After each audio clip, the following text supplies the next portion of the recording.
you tired of the daily hustle and bustle, the endless traffic just to get your little one to a good school? GMS Snap Bingo offers a unique blend of academic excellence with a holistic child development in both nursery and primary. We provide a national curriculum with an international touch. Enroll your child today by visiting our campus along Trinity College, Dabigo Road. GMS Snap Bingo, where every child's potential is a reality. Because we care. Welcome to another edition of Second Take with IDK with Isma Dakavachigongo. A brand new week, a brand new month. So glad you could join us. And if you haven't yet subscribed, what are you waiting for? Well, what a wonderful weekend we had. I will start by reading a message. Geoffrey Twine says, thanks for the show. The analysis that we did last week reminded him of the analysis you did for the 2022 World Cup final. I don't know if you remember that. Anyway, Geoffrey Twine goes on to say, however, he hopes the result, of course, will be in his favor for Villa and Arsenal as victors, and taking Uganda to Njeru with the Uganda Cup, I think. The Uganda Cup to Njeru with the Champions League on the same day at 7 p.m. makes a fan's planning complicated. So, Isma, how are you and how was your weekend? Was it as complicated? How did you manage to fit all the sporting activity we had? Good afternoon, good evening, good morning, wherever you're watching. Glad to be here, Mabel. But for that person who complains about the final being in Nigeria and making it hard, I think sport is one of the biggest avenues of tourism. But of course requires a bit of resources. When you're used to watching your football, maybe around Nachivubo, Lugogo, Nambole and all these places around Kampala, it can be very difficult. But for me, it's an opportunity to travel. I'd never, for example, in 2015, I'd never had the chance to stop in Ntungamo. I'd been on the bus to Kabale, to Kisoro. I'd also been on the bus to Kigali, but I never stopped in Ntungamo. So when Fufa decided to take the Uganda Cup final in 2015 to Ntungamo, I was very, very excited. I thought I'd go to Ruhama and see Chamate Primary School, where President Museveni did his primary school. I actually got a chance to see it in terrible condition when I visited, when I was in Ntungamo in 2015. So I think sports is an avenue, I think, to travel, local tourism, and I've always hoped that Fufa continue their partnership with the Uganda Tourism Board. I'm actually one of those who think that while they move to have a game at Kadiba or Njeru, is a cost-cutting measure, a cost-benefit analysis for Fufa, I'd like their move to take the final around the country. We had played the final in Gulu, we played in Bukedea back in 2014, we played in Mbale, we played the final in Masindi. Where else have we been? Yeah, in the last 10 years or so, in the last 10 to 11 years. And I thought it was a brilliant move. I was really hoping for a final to be played in Moroto one day and in Kabale and all these places. Yeah. Then fans get that opportunity to get outside of Kampala and get out of their comfort zone. For me, the issue with the final moving to Njeru was the manner in which it was made. It was very shabby. Yeah. You have a final decided, a venue for the final decided after the conclusion of the semi-final. And then you know who is playing. And you know he's playing, then you choose to play Kadiba, then where Villa hosts their games, then you have to change. For me, that was a challenge. So for me, it's not necessarily. My concerns will not be exactly his. But I also understand we have a generation of Ugandans who act like Americans. They know a lot about the world, but they've never left Chira. Yeah? They run a shop in Chira. They go to their children study in Chira. They live in Chira, but then they have a view of what the world is. Yeah. And I have always argued that people who know solid about the world have only seen page 1 of a book. Yeah, so I disagree with him on that. But on Saturday, how was your weekend? Very sporty, because I watched the Stanbic Uganda Cup final. It started at 3 p.m. on Saturday. I watched that on TV, and I could not make it to Njeru because I had to do radio at KFM on Saturday 11 a.m. to 1 p.m. And one of our colleagues, Elvis Senon, had to travel. So all of us could not leave and then leave all the meat to Gistin. So that's how I ended up staying. So watched the Uganda Cup final on Saturday, which was 3-5. Upon the conclusion of the first half, and the game was on Fufa TV, the Rugby Enterprise Cup final started. Cabra Sugar against Pirates. It started at 4 and ran up to 6. So as the Uganda Cup final was finishing, the second half of Pirates was starting. So I had to watch one on TV and then put the other on the laptop because the rugby game was being screened by the Kenya Rugby Union YouTube channel. Fantastic. The picture was very, very good. I've seen the rest of Enterprise Cup games I'd watched earlier in the tournament were not very good. The screening was very, very poor, but this was beautiful stuff. So once that was done, I took a mental break, yeah, because I could have watched the French Open around 6 p.m., but I opted not to watch. Then, of course, Budapest came along, Arsenal versus PSG, or PSG versus Arsenal, like it was. That lasted to almost 10 after 10 p.m. Then when it was done, I caught a bit of the French Open. It was unmissable. Some of the action that has been happening there has been unmissable. So then I caught a nap and was up a few minutes after 3 a.m. for what was perhaps the most entertaining event of the weekend. Game 7 between OKC and the San Antonio Spurs in the Western Conference Finals, eventually won by the Spurs to advance to their first NBA final since 2014. So that was it for Saturday. Then on Sunday, my day was split in a few things. One, there was the India Premier League final in the cricket between the Royal Challengers Bangalore and the Gujarat Titans. And I'm a Virat Kohli fanatic. Yeah, watched him since he made his debut for India at under 19 level, and that is 2009. Yeah, when he played for India, and they won that World Cup, beating South Africa, I think, in that final. Against some players like Wayne Panel is one who comes to mind, the former South African swing bowler. So eventually the Royal Challengers Bangalore won that. So restricted the Gujarat Titans to 155 and chased that for the loss of 6, so won by 4 wickets. Virat Kohli playing the entire game. He's India's biggest cricket export. When you go and look at the numbers, he competes with the Ronaldos, the LeBron James, and in terms of the numbers, the following that he has on Instagram, on Twitter, on Facebook, on all these channels, and is a money machine. The kind of money that he's able to generate because of those numbers is amazing. So I watched that, and he has a very good story about the IPL. He's the only player who has played for the same team since the IPL started. We are in the 20th season. For the first 18 years, his team RCB did not win the championship. Then in year 19 and 20, they win back-to-back. They win 2 titles. So I thought I had to watch that and give it a lot of attention.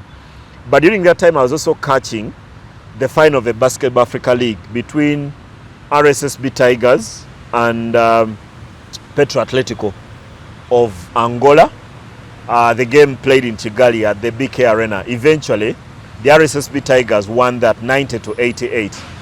There was a lot of good optical nutrition during the game that the videos are still trending of some of the people who were there. And I know some of my colleagues traveled to watch that.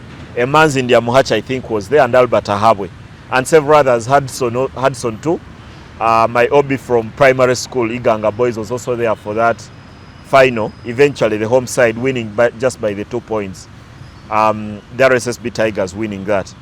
Then once it was done, I was watching, I caught a bit of the Diamond League in Rabat. Remember, the athletic season now is firmly underway for the track and field athletes. We were in Beijing about a month ago, then moved to Xiamen. Xiamen is also a city in China. Then the third round of the 14-leg series was in Rabat on Sunday night. I only caught 2 events that I paid attention to.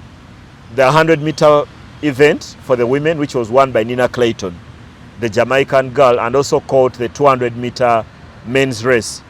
The Olympic champion of that, the Botswana athlete, Leslie Tebogo, could only come second, beaten by the American, I think it's called Bedranik. Yeah, came first, and the margin was quite big. It was anywhere around 2 to 5 meters. I hope it's not a one-hit wonder.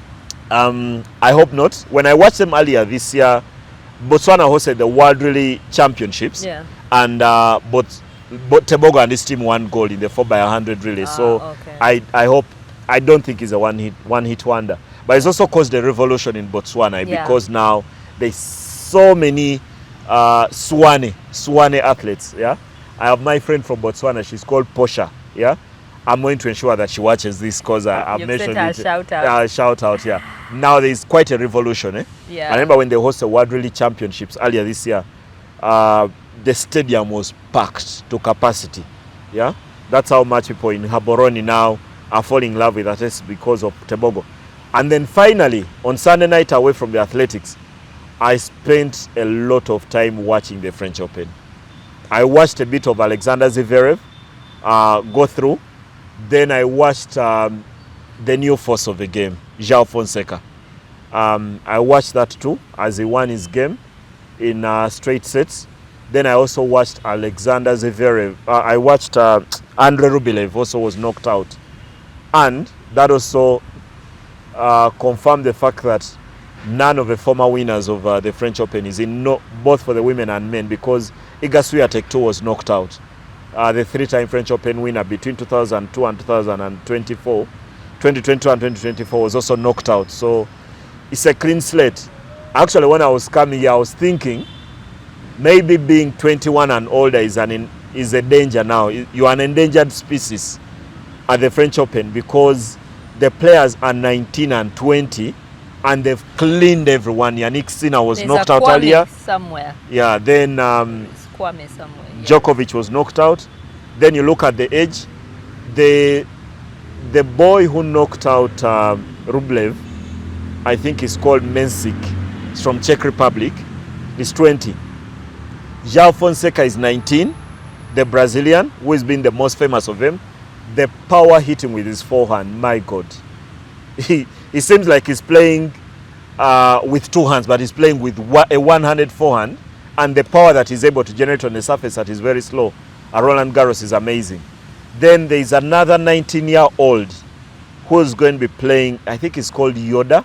He's going to be playing Alexander Zverev in the round of 16 or the fourth round. So it was quite wonderful. That's as much sport as I could squeeze into 24 hours of a day, and sometimes 24 hours is not sufficient. There's a time when I wanted to have a clone when I was much younger, but now I'm able to monopolize the TV and also use the laptop at the same time. Yeah, which is amazing. You've talked quite a bit about the French Open. I don't know if we should continue from there before we go to the Champions League, but maybe we go to the Champions League because I'm sure most of you want to know about Budapest on Saturday. Did PSG deserve to win? Statistics are like a bikini. They are only long enough to cover the subject matter, but too short to kill imagination. But the numbers, I think, tell most of the story. Yes, the game was very close and was decided by penalties, which penalties are a lottery. But in the end, when you look at the numbers, especially the most indicting on Arsenal is the possession statistics. Because Arsenal had 24.7% of the ball in that final. And I could almost understand the tactics. I'll get the tactics at some point. I think the team that won is the team that deserved it the more. Even if sport these days does not really look at that as a start, because in the end you just have to win. They were the better team for long periods, especially in the manner in which they kept the ball. And then, okay, so penalties are a lottery, but I also have a preference. While penalties are a lottery, I'm one of those who thinks that you cannot leave something as important as a penalty shootout to chance. That's why teams practice them. That's why teams have an order. That's why Lionel Messi takes the first penalty kick for Argentina. Are you saying Arsenal doesn't have that? They do, but sometimes I disagree with the choices. Yes, during a shootout, once the players come in, the coach normally asks who wants to take a penalty. And the players choose, you don't force any.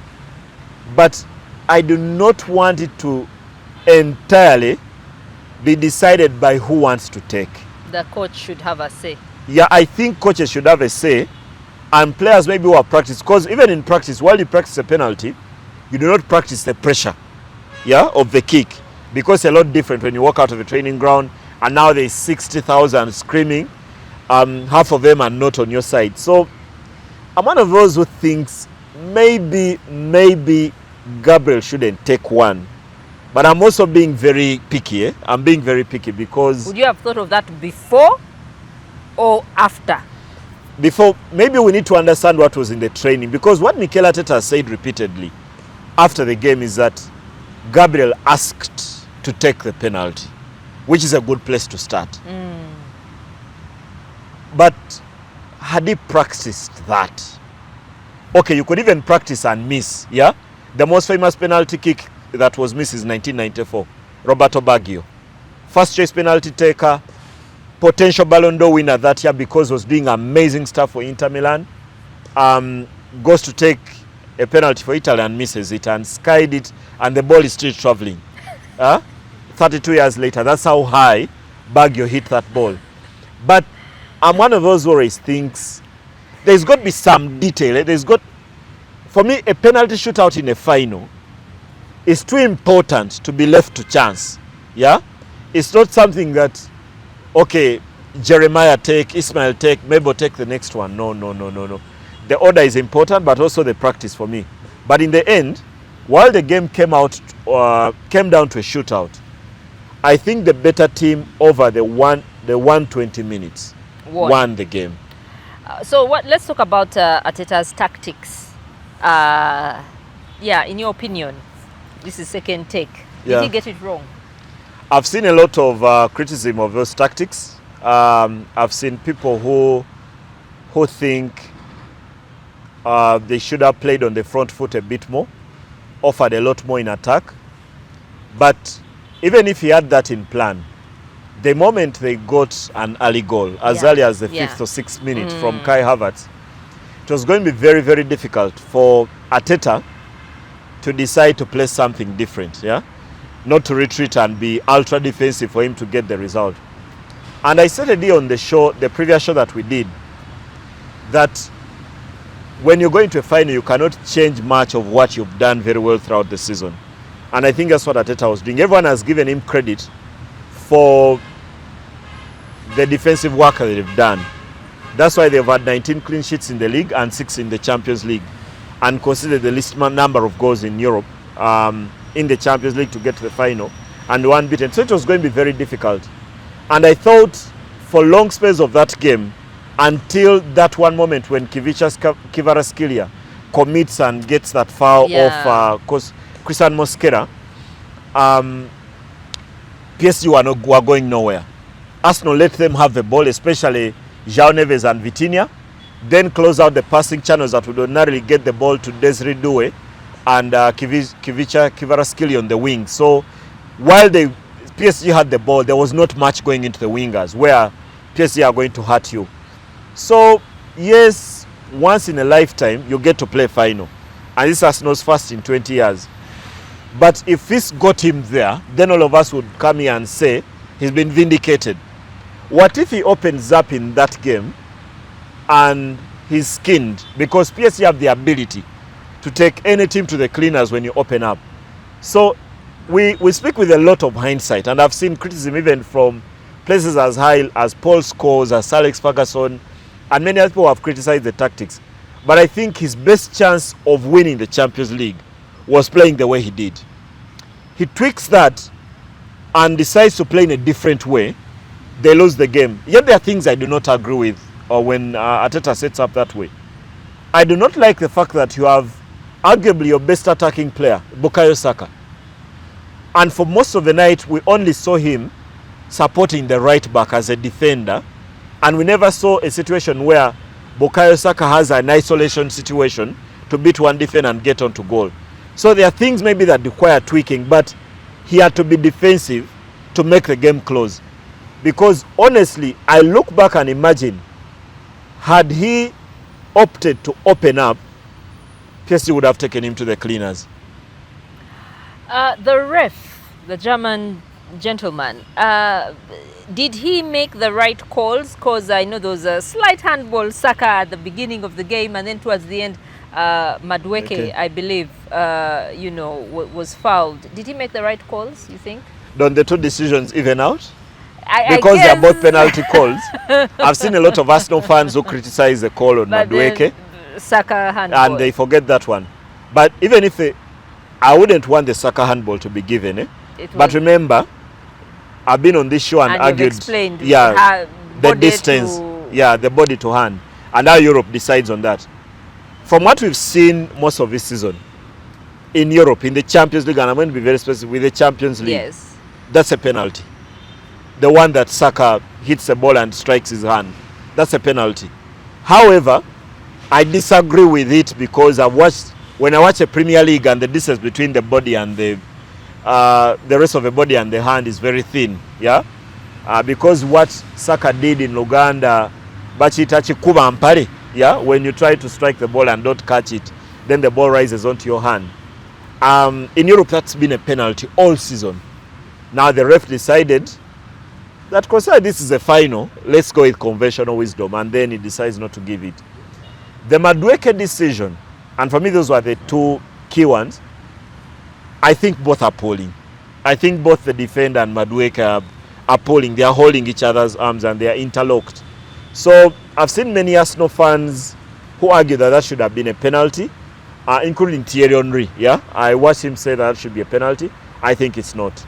Both of them are holding each other as they get into the box. Then there's one that makes Arsenal fans very angry. The penalty that the ref gave and then called back, right before halftime. The Bukayo Saka decision. As Saka walks up and is caressing the ball, almost wants to kiss it before he places it on the ground, and then was playing an in-swinger. And they were leading by a goal to 0. It could be a critical moment, because if he takes that and Gabriel scores, then they're up 2-0 and it's a totally different football game. But many of us have complained about Arsenal wasting time on set pieces, And I remember when coaches in England were complaining, Andoni Iraola and Arne Slot were at the forefront of that. David Moyes did defend Arsenal, I think because he would do the same. I thought the ref was very brave with that one, to award a decision for corner, because I think they had added as many as 6 minutes in that period. And the 6 minutes were done. We were anywhere close going to 50 or more minutes in that game, 51 minutes or more. And then he gives a penalty and then tells Saka, you've wasted a bit of time, you don't take that. I've seen there's quarters where referees are encouraged to allow 15 seconds for corner, which I found unfair, because then the defenders, the big centre backs, have to run like Usain Bolt to get to the box. Maybe that should be anywhere around 25 seconds for them to walk across. But Arsenal have been spending anywhere above 35 seconds per corner kick throughout the season. So maybe everyone is watching and saying, no, we cannot allow this kind of nonsense to go on. 35 minutes lost. Even the head of Global Football Development, Arsene Wenger, who in that final was in the stadium and was supporting Arsenal definitely, has proposed certain things to change the time wasted on dead balls. Especially he said that he doesn't want throw-ins to take all that time, because he wants a kick in.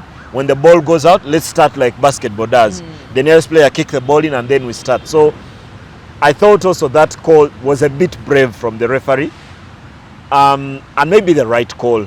It's a final, let's get on with it and let's try to get a goal and everyone goes home happy. But you're talking about happy. How disappointed should Arsenal be? Depends on where you are. I've seen many Arsenal fans who are very disappointed. But I'm going to make a cynical argument that I do not think Arsenal have suffered enough in Europe yet. And maybe even sometimes though they have played the most number of games without a win? 226 to be exact. 226 games they played in Europe without winning the Champions League. But I don't think they've suffered enough. And here is why. And I'm one of those who believes that most of the people in the world who have succeeded have to suffer first. But there are those who don't need to suffer. If you can get a Rolls Royce in 4 years, please do. A Rolls Royce. Yeah, Rolls Royce, Please do. You do not need to work for the next 20 years to get one. But I was making this comparison between 2004 and 2013. Eventually, when Chelsea won the Champions League, I don't think I've seen a team suffer to win the Champions League like Chelsea did. Played multiple semi-finals. Let's just go back. 2004 against Monaco, lost. 2005 against Liverpool, lost to a ghost goal. by Luis Garcia. Then you go back to those years when they lost to Barcelona. The dancing goal by Ronaldinho, at Stamford Bridge. Then you go back to losing to Manchester United in that final back in 2008. In a penalty shootout, John Terry, the penalty miss. Then all these calls of being cheated by Barcelona, you remember? I don't think Arsenal have enough stories to tell about their suffering in Europe that are sufficient to match what some of the teams that have won the Champions League for the first time have gone through. Yeah, I don't think they have. Maybe that's why they only play one final in 20 years. Yeah, and now I said I'm going to make a cynical argument, and now they play two semi-finals, a semi-final and a final in 2 successive years. That has not happened often for the Arsenal. Yeah, that they've not gone through a run where they play semi, then final, then semi, then let's say a 5 year spell where they get the semi-finals at least 4 years, over 5 years. So they haven't. They are disappointed because many people felt that opportunity knocks once. That once this chance comes, you cannot wait another 20 years. Yeah. But I'm almost certain that Arsenal will not wait 20 years to play another Champions League final. I can speak with utmost certainty. However, disappointment for me is down also to either bias for your team or liking for your team to win. But this Arsenal team is a very good team. And I've argued here, when you remember when we did that show about whether Arsenal can win a quadruple, there's a statement I made on that show that I want to repeat, that this Arsenal is a very good team, but it's not a great team. I think great teams are the ones that win more than one title, in a season. And this Arsenal side do not have the tools yet to win more than one title because they are short in an attacking sense. While Victor Gyökeres has scored 21 goals in the season, Leandro Trossard has scored 2 league goals, Martinelli less, and he scored more in Europe, I think about 7, and has been the top scorer. I don't think this is a great Arsenal team, because a great team must have balance in all areas of a pitch. When you think about Arsenal, the first thing comes to mind is great defensively. Yeah. Then Declan Rice's engine in the middle. But thereafter, you're not certain about the quality of the people playing at the front, and Bukayo Saka has been very disappointing this season. So there isn't sufficient evidence for me, first of all, to be too disappointed about the result after this season when they ended their 22-year wait for a league title. And at no point in this season, until maybe the final, was I thinking Arsenal could win more than one title. And I'm one of those who gave Arsenal to win the league in August before kickoff, before ball was kicked, because I thought they had done sufficient for them to win the league. But and had also taken lesson from finishing second 3 years in a row. But at no point during the season did I ever think that Arsenal could win more than one title. Had they done it, they would have superseded all my expectations. And for me, they shouldn't be too disappointed. No. Maybe the people who own entertainment centers in Uganda should be. Because at Arsenal won, this economy was going to generate a lot of money. Yeah? There was going to be very few people who go home. The people who hang out in all these places, I only know Kololo and Acacia and Bandali Rise in Bugorovi. And Machindya, which is called Las Vegas. The former mayor of Machindya, my friend, Ali Kasirienganda Mulyanyama, always told me, Jangwe Las Vegas, and he met Machindya at the time. I think, besides the money that was lost by businesses here in Uganda, no, on the pitch, not disappointed. No disappointment. So there are lots of things Arsenal can take away. Yeah. What would you say PSG can take away from this? And I think specifically Luis Enrique. I know though someone asked him at the end of the game, if he thinks he's a legend now. What can PSG? He said he doesn't care about the word. He almost said he doesn't understand what that means. I think it's an affirmation, one, that they've been the best team in Europe. You do not win the Champions League twice, and you're not the best team. And yet, but didn't they have some unfair advantage, all the risks they had? Yes, they do. And maybe, I don't know how competitive, because they say England, the English Premier League, is the most competitive league. You call Yes, it German Bundesliga, Farmers First League. So it's a French league. And I remember the first time when PSG won the Champions League, they posted, can anyone send congratulations to the Farmers League? Yeah, when they won. So yes, they have an advert. Why are we advantage. seeing more English clubs They win? want. They have an unfair advantage. First of all, let's first start with they have an advantage. Yeah. Yes. To imagine that someone like Dembele started only 9 league games in the French League A. The advantage they have is that because they can sleepwalk through some games in the French League A, is that you have someone like Dembele who is their best player, and he could only start 9 league games this season. He's actually played more in Europe. And I was looking at one of the stories before the final, in terms of minutes clocked for the season, before the Champions League final, Arsenal had played 6 times more minutes. The Arsenal starters have played 6 times more than the PSG starters have. And you look at their team, from last year's final, they're only missing Donnarumma who left the club. The other were the same 11. So they have an unfair advantage, yes. They can walk through games in the league by playing Ibrahim Mumbai, Zambani, Hernandez, and all these other guys, Zaire Emery, and they're able to win the French League, which you cannot afford in England. Yes, that's a valid point for them. But also, they have a very good coach.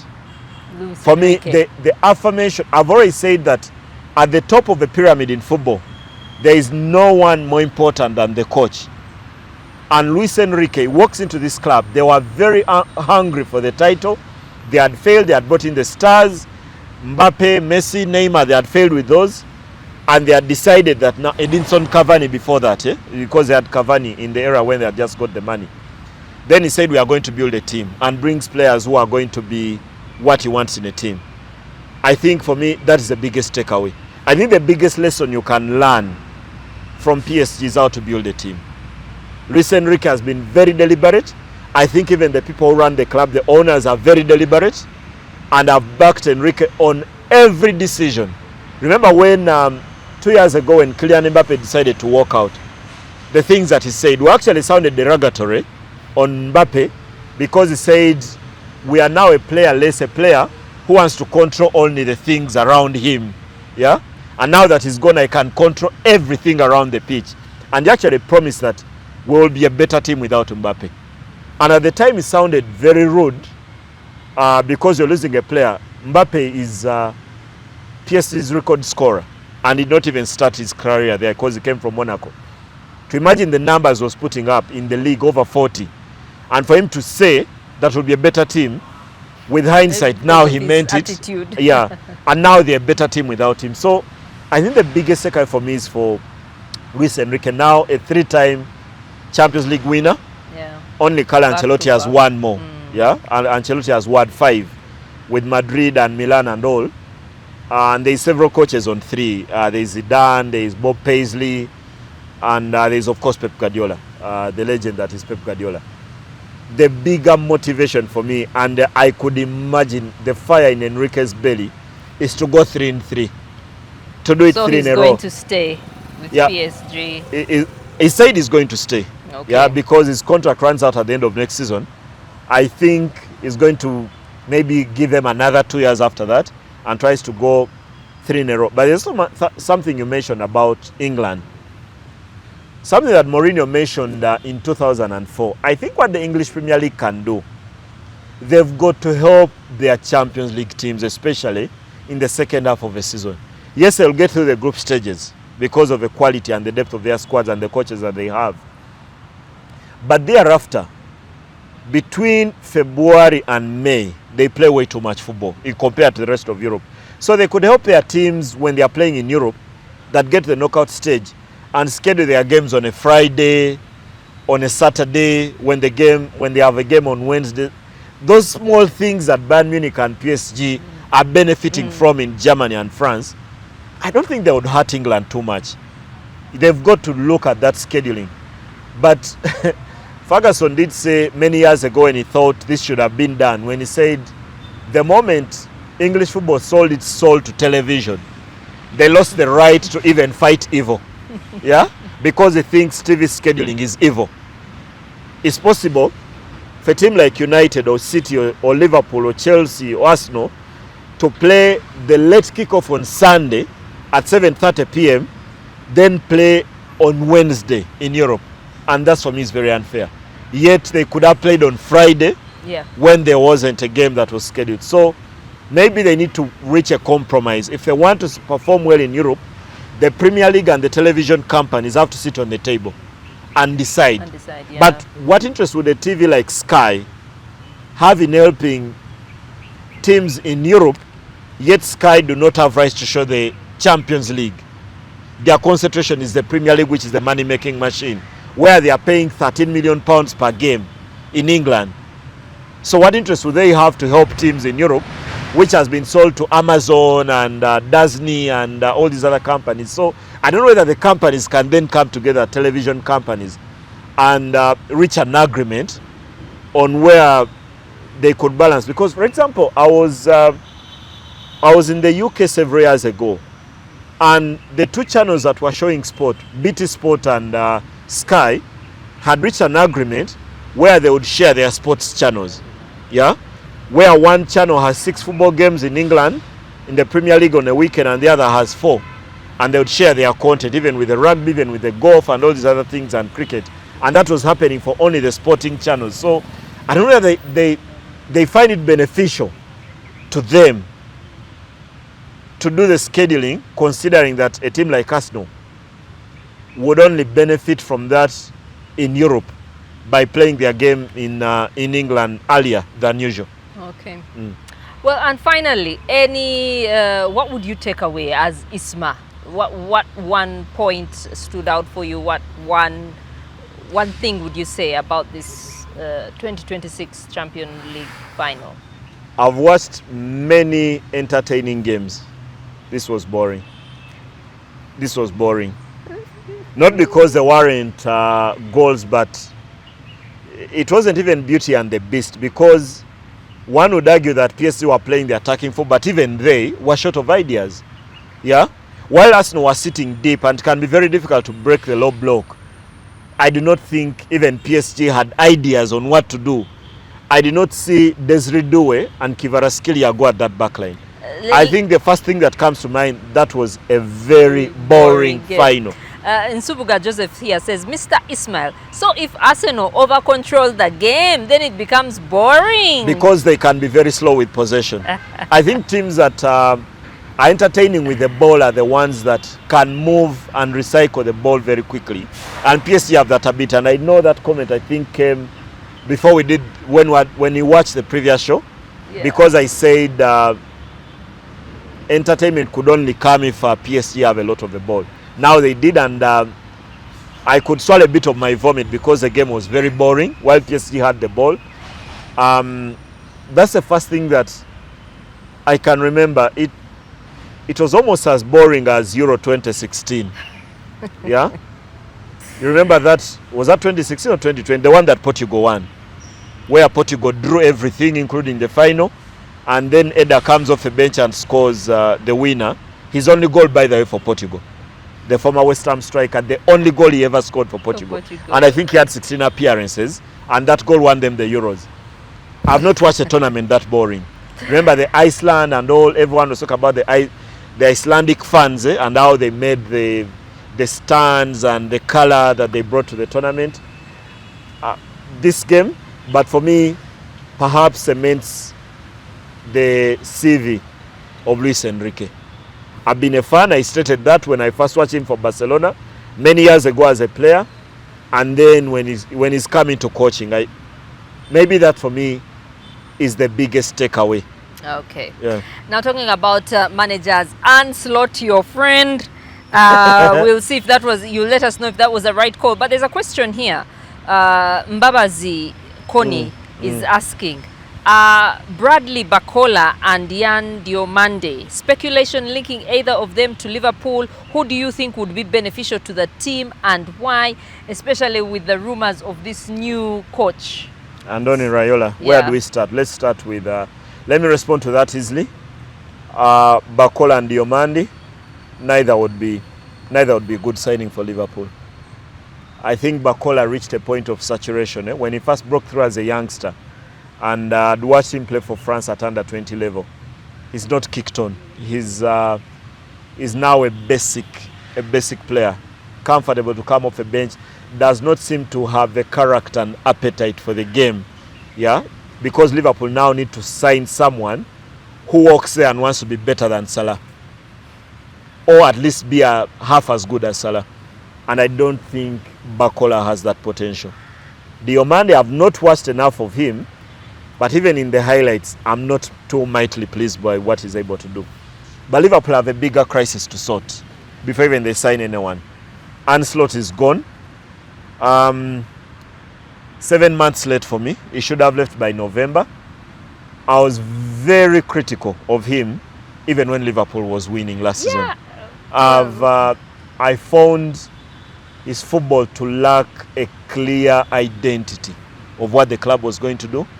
I thought the culture of the club was being eroded by some of his decisions. And then eventually what broke the camel's back for me is the relationship with the players, especially exemplified by Salah. When Salah went out and gave the interviews and posted what he said on Instagram, you could say Salah threw Arne Slot under the bus. Yeah, Salah had said he had been thrown under the bus earlier in the season. Did. Earlier on in December. I thought he did that. He spoke something that represented what the entire team felt about Arne Slot. They've been very poor. They lost 19 games or 20, which is the most that Liverpool have lost since 1962 in a season. They lost, I think, 6 of their final 11 games of the season. The club clearly lacked direction. And I'm one of those who thinks that the club is in transition. You've lost so many players, from Mane to Firmino to Salah. Now you're losing Andy Robertson. You lost Fabinho a few years ago. You're bound to lose Alisson and Van Dijk in the next few years. And then you lost Trent Alexander-Arnold in January. You've lost the core of the team. Now, sometimes when you're rebuilding, you've got to take a clear direction and say, this is where I want to go. Now with Arne Slot, you couldn't see that at all. So I can imagine the people in the boardroom, they sit down. Arne Slot, when he first came in, he had a 3-year contract. That 3-year contract runs out at the end of next season. There was one solution. If you choose to keep him, you have to extend his contract.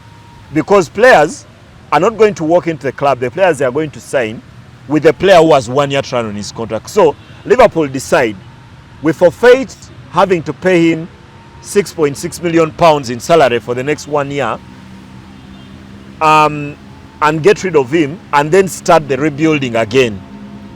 Because if you don't do that, then you have to extend his contract, yet there isn't a sign that the club is in the right direction, because the club has been in decline. Even clearly, though he won the Premier League the other season. Yes, the club has been in decline, yeah. When they won the league, they had won the league for me by March, because Arsenal were not competitive enough to push them to the wall.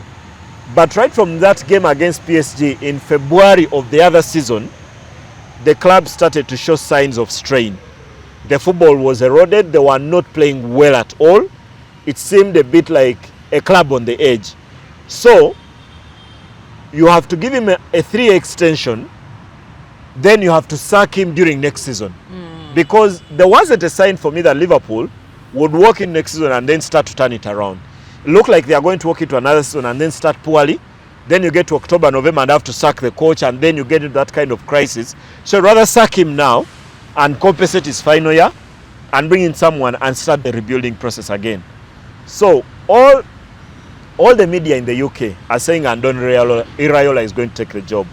It was actually Mikel Arteta's teammate. They played together in midfield at Real Sociedad many years ago, I think 2004. Around that time when Arteta was at Sociedad, they were midfield partners in the era when football allowed only 2 central midfielders and two strikers. They were on the same team. He's done very well in his time at Rayo Vallecano and Bournemouth, but Liverpool is a different beast. Yeah. He hasn't won anything. What Liverpool are signing, one, is the football identity, if they sign him to take that job. They're also signing a bit of hope, yeah, because it's not a Mourinho who will guarantee you a trophy even at your worst. Even with a terrible Roma team, he went and won the Conference League Yeah, you're not signing a manager of that caliber, but he's very young. He's 44, so he has time to create something very unique around Liverpool, and all of us have been impressed with what he did at Bournemouth. They finished last season with an 18-match unbeaten streak, yeah, and that is something that shows a coach is doing very well at a club that loses all its players. Maybe Liverpool is going to have the same players for 2 seasons before anyone walks out of the door. Imagine that the Bournemouth that he was using this season had lost Milos Kakes, had lost Ilan Zambanyi. Kakes went to Liverpool, Zambanyi went to PSG, and then Hussein went to Real Madrid. So he had to reconstruct that back line. And they've lost many more players, and lost also Antoine Semenyo in January. So for him to be able to build that Bournemouth team with all those changes, the imagination or the infatuation that Liverpool have now is that what if he has a stable group of players to work with for 1 or 2 seasons, then the fortunes will start to look up. It's a huge gamble, it's a huge risk. But if you don't buy a lottery ticket, then you'll never win a lottery. That's what Liverpool, I think, are doing with this, because they could go and find a manager who has won something, and Andoni Iraola has not. But he's too good a prospect to ignore, because he's really destined for the very top. That even when he walks into Liverpool, maybe certain things do not work out, because Liverpool have a huge challenge on their hands next season. The biggest of them, how do you replace the goals that Mohamed Salah has given them for the 9 years? How do you reconstruct that attacking line to produce the numbers that Salah has given them, and even almost made Liverpool forget about needing anyone to come in and support Salah? So it's a huge task, but for me it's too good to ignore by football. Okay. At this point. Let's talk about the Royals now winning here in Jeru. That's Kitara. Yes. Beating Villa. Disappointing result for me, because the little or much I know about Ugandan football is because I grew up very, very close to SC Villa. So disappointing result, but Villa were very poor. Were very, very poor. While both teams got their first goals through own goals, thereafter I didn't think Villa kicked on. They did not kick on. They did not create, they did not put that Kitara backline on pressure, under pressure to cause a mistake. We have spoken about the ability to press teams and create havoc in the opposition half. I thought Villa choked on the day, and you also got to give to Kitara. The one thing we know about a Wasabosa team is grit. Yeah. They brought that in plenty. They dominated that midfield area.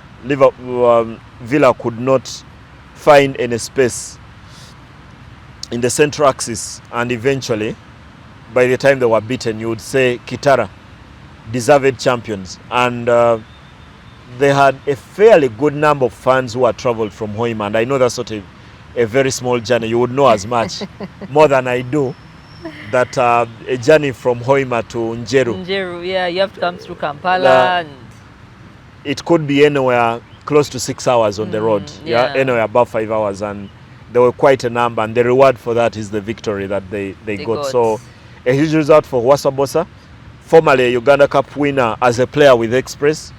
He hadn't won one as a coach, and I've said that among the coaches who have done very well in Ugandan football, for all the things that Wasabosa does not do well, if you're a media person, his interviews are not very appealing. His conversations are very good off the microphone, but he's not very confident when you speak to him. Then the football does not enchant your heart. It can be very poor, very dirty, so many things about Wasabosa. But his knowledge around the Ugandan game, I think he's invested a lot of time. He gives the game a lot of attention. And if you're going to unearth the next good player coming out of a big league or somewhere, Wasabosa is more likely to unearth that player than anyone else in this league. So the reward for that consistency and dedication to the game in Uganda, for me, is deserving of this Uganda Cup that he's won with Kitara, which is their second title, and also their second in 3 years.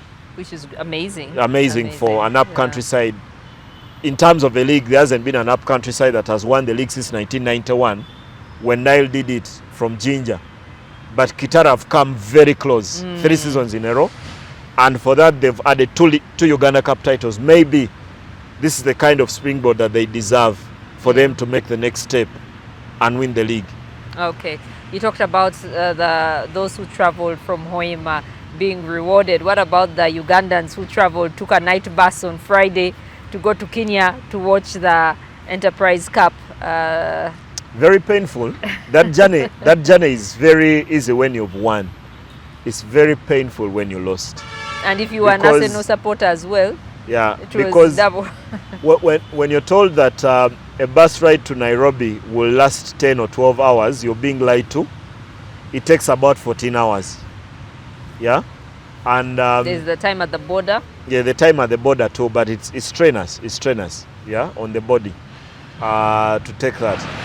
But even Pirates themselves who took that bus ride on Wednesday afternoon or evening to Nairobi, I don't think they showed any signs of fatigue, yeah, on the day, but they were just beaten by the better team. Eventually, the final score 25-12. That Cabra Sugar managed to put on Pirates. There was a phase, I thought, after Pirates fell behind 5-0 very early and conceded a try, there was a phase between the 12th and the 33rd minute where Pirates had Cabras on the back foot and could have had Cabras for dinner in that phase. But when they failed to convert on their opportunities and only scored one try in that phase, I thought it was a very huge missed opportunity, and thereafter they had no answers. When Cabras turned on the afterburners and steamrolled Pirates to get the result, 25-12. They should be very proud, Pirates, with what they've been able to achieve to get this far. But in the end, they are still short. I felt maybe they could have done with an extra winger. They could have done with a lot more power in the scrum. There were so many things. You know, when you lose, you always have solutions. You always have things you could have done much better. And there's so many I can imagine Marvin Odong can look back on and say, we fell short here, we fell short here. But in the end, the better team won. Cabras were the better team in that Enterprise Cup final. Okay, and then to the NBA, you said you stayed up to watch it. Game 7. Yeah. Did it deliver? Yes, it did, because for every observer of the NBA, the San Antonio Spurs are going to the final at least 2 years earlier than anyone would have scheduled them to. Anyone would have thought they would be there. They have a very young core, and they had to go to Oklahoma and win a Game 7 against the defending champions and resist a 35-point performance from the reigning MVP. That is SGA, Shai Gilgeous-Alexander. But when you have a player who is an alien, a once-in-a-lifetime beast in Victor Wembanyama, 7'4" with skills of guards, with a wingspan of 7'6", yeah, the first unanimous defensive player of the year in the league. It was always going to be very hard for OKC to get there. They competed well even without Jalen Williams, and eventually during the series they had also lost AJ Mitchell. But eventually, this young core of the San Antonio Spurs have arrived there because of their steely defense. When you think about Stephen Castle, Dylan Harper, and how long they've been in the league, these guys, and of course Devin Vassell, they haven't played in the league longer than 3 years. And remember, when Victor Wembanyama, while this is his 3rd season in the league, he missed the entire first year because of injury, was shut down, played last season, and now this is his 2nd year in the league, playing consistently, and he's still on a rookie contract. Yeah, for him to get to a final on a rookie contract is something that the NBA has not experienced. And I think the world was warned way before he even got here. I think for 4 years before he was eligible for the draft, the world was being warned about this French kid who started playing basketball at the age of 7 and is delivered on that promise by getting to that final. The final starts on the night of June 3rd, Wednesday into Thursday morning, against the New York Knicks, who are going to be playing their first final in 27 years. And remember, the last time they played that in 1999, they lost to the Spurs. So a bit of revenge should be on the on the minds of some of the Knicks players, even if none of them was there when the Spurs did beat them in 1999. So should be an interesting one. But you know who I'm rooting for. I watch Victor Wembanyama and I'm thinking, this guy, I want to watch him again. And again, and again. Donald Trump might be in attendance. But just talking about TV rights, why is a game of such magnitude played midweek? No, American sport has no issues with when they play. After all, they find football boring, your soccer boring, because there is nothing happening. Because I'm thinking No, there's going to be 7 games. Okay. There is going to be 7 games. So there'll be a Wednesday, there'll be a Friday, there'll be a Sunday, there'll be a Wednesday. Yeah. I find those midweek games, especially of such magnitude. What they do, they find a balance, because okay, the arenas are never empty. Yeah, that's a good about American sport, is that they find a balance. The midweek games are for the older people, high school onwards, university and all, and working families. And those games start around 8:30 p.m. Wherever they are being played in whatever state. Then what they do for the weekend is that they pull the games back to 3 p.m. for families to come and watch. So there's a very sensible balance to ensure that Mabel's children can watch the game, but also Mabel can go to a game and then go to dinner, or go to dinner and then go to the game afterwards. Okay, you talked a bit about the French Open at the beginning. Would you like to add anything onto it? Who do you think will take it? For instance, Zverev is still there, so he, in terms of the men, but my sister is a favorite. Was talking about some 2 Ukrainians for the ladies. Unfortunately, they will meet at some point. Let me use your phone, because I've seen the 2 girls, but the biggest story, I think, as we go into this week of the French Open, is that all of us analysts have been stripped naked, because when we spoke about the French Open a week ago, I mentioned that Sinner. Yannick Sinner. He had won in Madrid. He had won. Wales, that was Italia, for the Sunshine. For the ATP, yes. He had won almost everything. He had won, but those for the Sunshine leg of the ATP tour, I don't want to give it a lot of attention, because it doesn't matter for the French Open. But he had won in the dart, in Madrid, in Rome, and the other, I think, was in Germany. So he was the one to beat, and Alcaraz wasn't there. Then he lost in the round of 32. Then attention turns to Novak Djokovic, and he's taken to the cleaners by João Fonseca. He had led by 2 sets. Can you imagine? Do you know the statistics around that? No. Let me tell you. I think this is the first time he's losing, first or second time in his career that he loses a match when he's 2 sets up. Wow. Yeah. And there could be very few where he's lost to a player who is not the big guys, who is not one of the big ones. So it was an amazing story there for the men. So Alexander Zverev is the one that everyone is talking about. But with what we've seen so far, there isn't any sign to emphasize that Zverev will win. Currently, he's the best player on tour never to win a Grand Slam.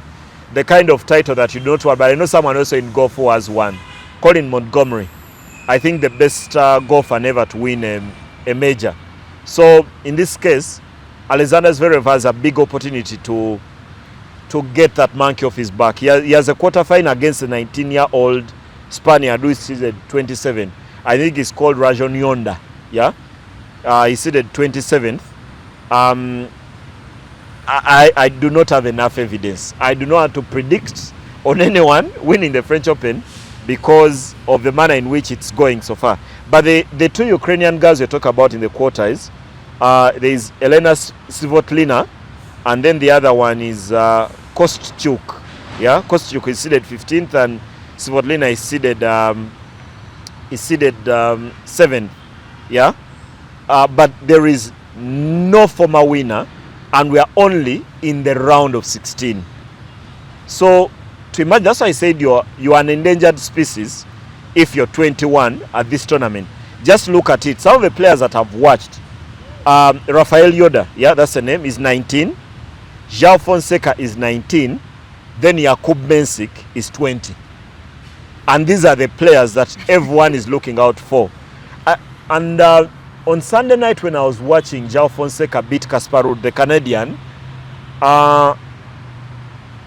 Casper Ruud has been on tour a lot longer, but he had no answers. And like I said at the start, that forehand by Fonseca, it almost looks like it's double-handed, but it's one hand, and he's 19. The power that he's able to generate is amazing. So outside of maybe Zverev, the other you could look at is Felix Auger-Aliassime, the Canadian, is also still part of the draw.